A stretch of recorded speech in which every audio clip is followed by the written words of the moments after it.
Well, here we are 10 years after starting our DashCam channel. March 5th was our 10-year anniversary. In this video, I'm going to tell you what inspired this channel, how our videos evolved over time, and we'll take a look back at some of our most memorable moments with bad drivers.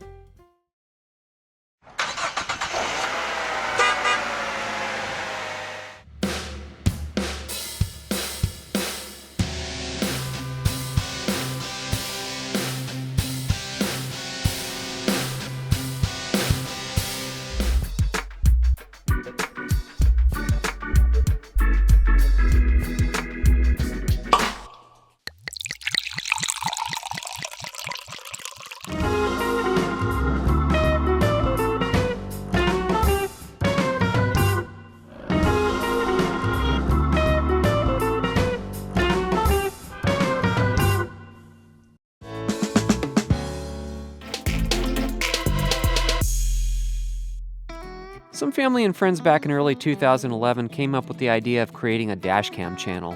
One thing that inspired me personally were other dashcammers. Back then, there were only a handful of them. I was watching Our Extinction and Bad Drivers of Portland, who are still dashcamming to this day. On March 5th, 2011, we took the plunge and started our channel. Back then it was called Bad Drivers of Napa. The team decided that I would be the manager of the channel and I would be in charge of all the video editing and public relations. Then we were set and ready to go. We posted our first few compilations from March through June and built a small audience. But there was a problem. We decided to delete all those videos except for one and start over again. So in July 2011, our channel underwent a rebirth and a fresh new start. Our videos were pretty simple when our channel was young. There was no video intro, no narration, and when there was talking inside the car, it was simply muted out.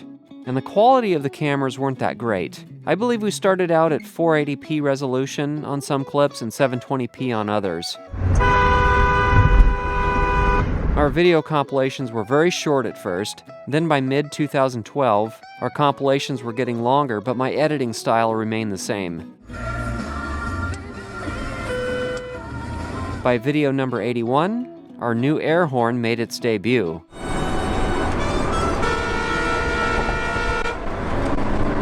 On video number 92, in early 2013, we started using a video introduction for the first time.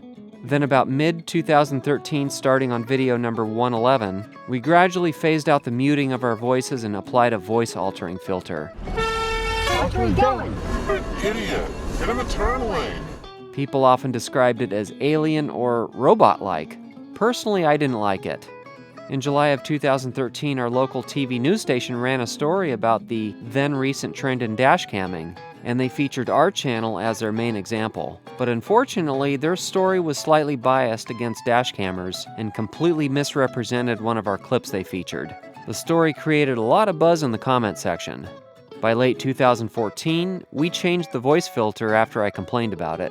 We went from this That guy was driving 2 lanes for all that. to this. Oh! Gotta look where you're going! Much better, but still weird. A month later, around video number 162, we began using a rear dashcam occasionally, though the camera quality was terrible. Shortly after, we got better rear cameras. Around early 2015, we started accepting submitted clips and would occasionally use them off and on. My editing style still hadn't changed too much and would remain the same for some time. Our channel really wasn't growing terribly fast beyond the initial growth when we first started the channel. Toward the end of 2015, in video number 210, is when one of our cars got the PA loudspeaker, and you hear it being used for the first time. Read the signs. October of 2016 would be a major turning point for our channel. After over 5 years of muting or disguising our voices, we finally decided to stop and show our real voices. Video number 232 would be our first compilation without the disguise. Find your side of the road, ass. Hey guys, this is our first video without the voice disguise. Not only that, but that's when we started voicing over parts of our compilations. 3 things happen here, one after the other. First, this driver cuts off this driver. We very quickly noticed our channel starting to grow again. It would seem that not altering our voices anymore was the right move. As time went on, we gradually started incorporating humor into my narration. 4.5 years later, here we are. Now, let's look back at some of our most memorable moments. We'll start with this imbecile who's making an illegal broken U-turn. His passenger can't handle a honk directed at the driver but not her, and gets offended on behalf of him.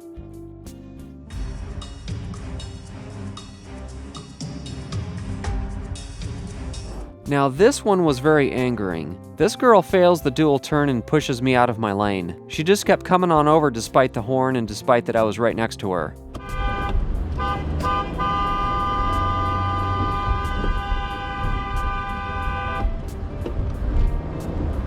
Even more angering was a middle finger in response. This guy was a complete doof. He's completely undecided about where or if he even wants to turn at all.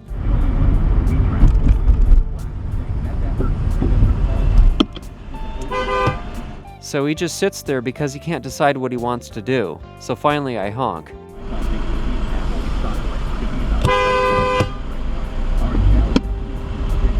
But here's the ridiculous part.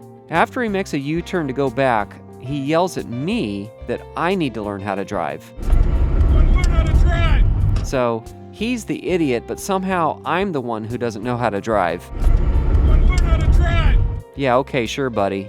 Or this moron who gave me the double finger and said, How's your boyfriend? but you might not remember this one, but we sure do. This young lady nearly causes a crash and can't handle being wrong, so she honks back.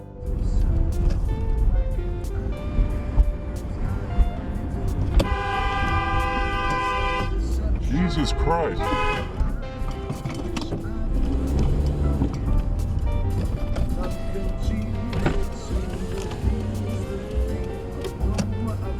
You gotta be more careful. You can't just... After my delivery run on the way back to the office, I decided to stop by her parked car and leave a note. It basically said that she's going to be featured on our YouTube channel for her violation, and with a name and link to our channel. At some later point, not surprisingly, someone claiming to be her boyfriend left a scathing comment and threatened physical harm against me. But this driver is something else. He's going to illegally reverse through the intersection no matter what.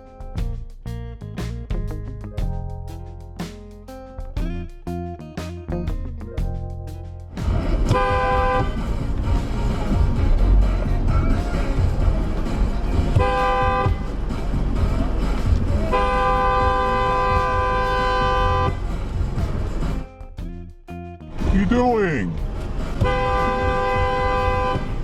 You're an idiot. I actually had someone claiming to be the guy's nephew who commented at some point about this guy, but I can't remember if he tried to defend him or not. This man was a serious narcissist. He cuts us off, so I and others behind me honk at him.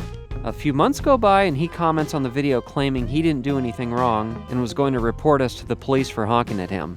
The police weren't even remotely interested in the situation because we had every right to honk at him. So after my pointing out the law to him and the rules of right-of-way, he kept insisting that he did nothing wrong. Even after others chimed in, his opinion never changed. In his mind, cutting people off is okay, but honking at them is a felony worthy of tying up police resources. Jesus Christ. But who can forget this guy that chased after me on foot after honking at him for jaywalking? Several people commented claiming to know the guy, from co-workers to family members. They all talked about his bad temper, and one of them even said that he's calmed down as a person in recent years. And remember the golf ball throwing? Here's his window rolling down. Listen for the impact.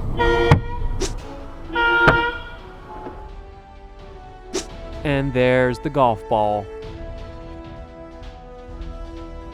A young lady commented, thinking this was probably a family member of hers, and says she wouldn't put it past him to lash out like that. There seems to be a common thread with these idiotic drivers. They're all in denial of their shortcomings. This guy is no different. He blindly shoots out of a gap and nearly causes a crash. That was my stuff flying off the seats and my drink spilling everywhere. There's that one finger salute. And trying to reason with him was impossible. You almost caused a crash. Watch where you're going. That person let me through, but It you doesn't, didn't but you didn't look my way. I did, but they No, let me in. no, you didn't look You my way. weren't looking You didn't up. look my way. Then there was that time that a child in the back seat flipped us off. Or the time this impatient jerk tried to intimidate us by rapidly reversing toward us. Wow. Fucking asshole. Go. He's gonna hit you. He's gonna hit you. No, he better not. He's gonna. And seeing his toolbox flip over was a tiny bit of karma. This could very well be the Darwin Award winner, though. It's obvious this big rig is about to turn, but Jerkwad Johnson just has to go for it. Oh my God! There are plenty more moments that stick out in our memories, but those were some pretty darn memorable incidents. Looking back, how have things changed? I've noticed two major things. One, the drivers back then seemed worse, at least in our area. Looking back through our old videos and comparing them to our more recent ones, it really seems like there are less bad drivers these days. I'm not sure why that is, which I really can't complain about. Though I have noticed increased hostility from drivers being honked at in recent years. These days, drivers are more likely to honk back, flip you off, or brake check you. Back in our earliest videos, these instances of retaliation were incredibly rare. The second thing I noticed is the criticism and trolling of dashcam channels was so much more of a thing way back in the day, especially for us. We don't get much in the way of trolling or hate comments these days. Perhaps it's because the people who were prone to criticizing dash cameras have gotten used to seeing dashcam videos and now understand that the wide-angle lens of dashcams make objects appear further away. Alright guys, I hope you enjoyed this look back over our 10 years on YouTube. It's been a great 10 years and we hope to have another great 10 years with you. We appreciate your support, your constructive criticism, and we're happy to keep you entertained. We have no plans to quit this channel, so many more videos to come. Well, if you enjoyed this video, be sure to hit that subscribe button. And be sure to stay tuned for more exciting content.